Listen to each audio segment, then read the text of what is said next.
નમસ્કાર વિદ્યાર્થી મિત્રો, ફરી પાછા આપણે ચેપ્ટર 2ના બૂસ્ટર વિડીયોમાં આગળ વધીએ છીએ. આજનો ટોપિક આપણો છે બાહ્ય વિદ્યુત ક્ષેત્રમાં ડાયપોલની સ્થિતિ ઉર્જા. આકૃતિની અંદર એક બાહ્ય વિદ્યુત ક્ષેત્ર જે છે એ આપણે દર્શાવેલું છે E. એની અંદર આપણે ડાયપોલ જે છે એ દર્શાવેલી છે. અહીંયા એ બિંદુ પાસે ધન વિદ્યુતભાર છે, બી બિંદુ પાસે જે છે એ ઋણ વિદ્યુતભાર છે. ડાયપોલના બંને વિદ્યુતભારો વચ્ચેનું અંતર જે છે એ 2a છે. વિદ્યુત ડાયપોલ મોમેન્ટનું સૂત્ર જે છે 2aq છે. અહીંયા આપણે સમજી શકીએ કે વિદ્યુત ક્ષેત્ર જે છે એ આ દિશામાં છે અને વિદ્યુત ડાયપોલની દિશા જે છે એ ઋણથી ધન તરફ, એટલે કે આવી રીતે ઋણથી ધન તરફ થશે. એટલે P અને E વચ્ચેનો જે ખૂણો છે એ થશે થીટા. બરાબર. હવે સમાન વિદ્યુત ક્ષેત્રમાં ડાયપોલની વર્તણૂક ચેપ્ટર 1માં પણ તમે ભણી ગયા છો કે જ્યારે ડાયપોલને સમાન વિદ્યુત ક્ષેત્રમાં આપણે મૂકીએ તો ધન વિદ્યુતભાર ઉપર લાગતું બળ જે છે એ ક્ષેત્રની દિશામાં હશે, જે QE જેટલું હશે. ઋણ વિદ્યુતભાર પર લાગતું બળ ક્ષેત્રની વિરોધી દિશામાં હશે. બરાબર. એટલે બંને બળો જે છે એ સમાન મૂલ્યના હશે, પરંતુ દિશા પરસ્પર વિરોધી હશે. એટલે સમાન વિદ્યુત ક્ષેત્રમાં ડાયપોલ પર લાગતું પરિણામી બળ જે છે એ કેવું હોય છે? શૂન્ય. બરાબર. પરંતુ આ બંને બળો જે છે એક રેખસ્થ નથી, એટલે બળ યુગ્મની રચના કરે. એના લીધે ડાયપોલ પર ટોર્ક લાગશે અને ડાયપોલ જે છે બાહ્ય ક્ષેત્રમાં ચાક ગતિ ઘટશે. અને ડાયપોલ પર લાગતું ટોર્ક જે છે એ કેટલું હશે? PE sin θ જેટલું હશે. આ બધું આપણે ચેપ્ટર 1માં શીખી ગયા છીએ. હવે ડાયપોલને જો આપણે θ0 થી θ1 ખૂણે ભ્રમણ કરાવીએ, એટલે કે સમજો દાખલા તરીકે ડાયપોલને આપણે બાહ્ય ક્ષેત્રમાં મૂકી છે અને એની ઉપર ટોર્ક લાગ્યું, એટલે એના લીધે ડાયપોલ જે છે એ ભ્રમણ કરશે, થોડી જે છે એ ચાક ગતિ કરશે. હવે એના દ્વારા કેટલું કાર્ય થયું એ મેળવવા માટે આપણે શું કરવું પડશે? ડાયપોલ પર વિરોધી દિશામાં કાર્ય કરવું પડશે. અને એની માટે આપણે એવું વિચારીએ કે ડાયપોલને θ0 ખૂણેથી θ1 ખૂણે લઈ જવા માટે કેટલું કાર્ય કરવું પડે? હવે ચાક ગતિની અંદર કાર્યનું સૂત્ર તમને ખ્યાલ છે, શું થશે? τ × θ થશે. તો એ મુજબ આપણે અહીંયા ચાલીએ. τ જે છે એ કેટલું છે? PE sin θ છે × dθ. તો એટલું જ ટોર્ક જે છે આપણે વિરોધી દિશામાં લગાડવું પડે. એટલે કે ડાયપોલ એના મૂળ સ્થાનેથી જેટલા ખૂણે ભ્રમણ કરે છે એ ખૂણેથી પાછા આપણે મૂળ સ્થાને લઈ જવા માટે જે કાર્ય કરીએ એ તે ડાયપોલના તંત્રની શું કહેવાશે? ઉર્જા કહેવાશે. બરાબર છે. તો એની માટે આપણે આ કાર્યનું સૂત્ર લખ્યું છે. હવે PE જે છે એ અચળ છે, બહાર આવશે.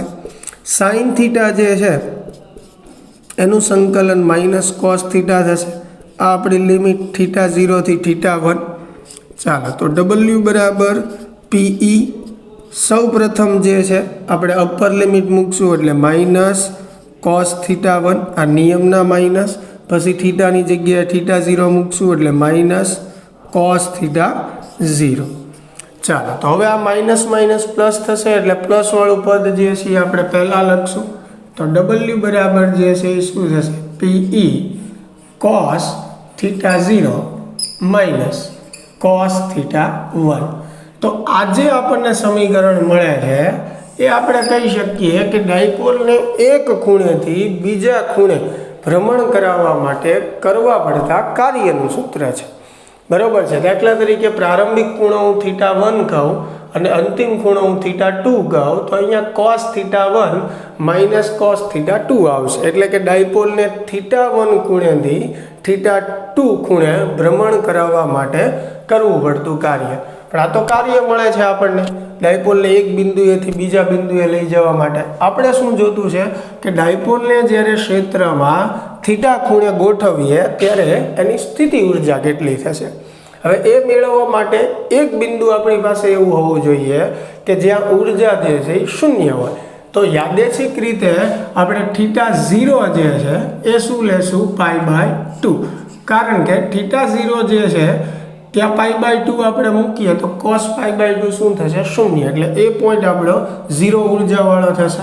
તો એ પોઈન્ટ પાસે આપણે ઉર્જા બતાવી શકીએ એટલે યુ બરાબર પીઈ અને આ પદ જે છે એ 0 થશે એટલે અહીંયા શું આવશે માઇનસ કોસ થીટા 1 અને હવે થીટા 1 જે છે એને આપણે થીટા તરીકે બતાવીએ તો યુ બરાબર શું થશે માઇનસ પીઈ કોસ થીટા, જ્યાં થીટા જે છે એ પી અને ઈ વચ્ચેનો ખૂણો દર્શાવે છે.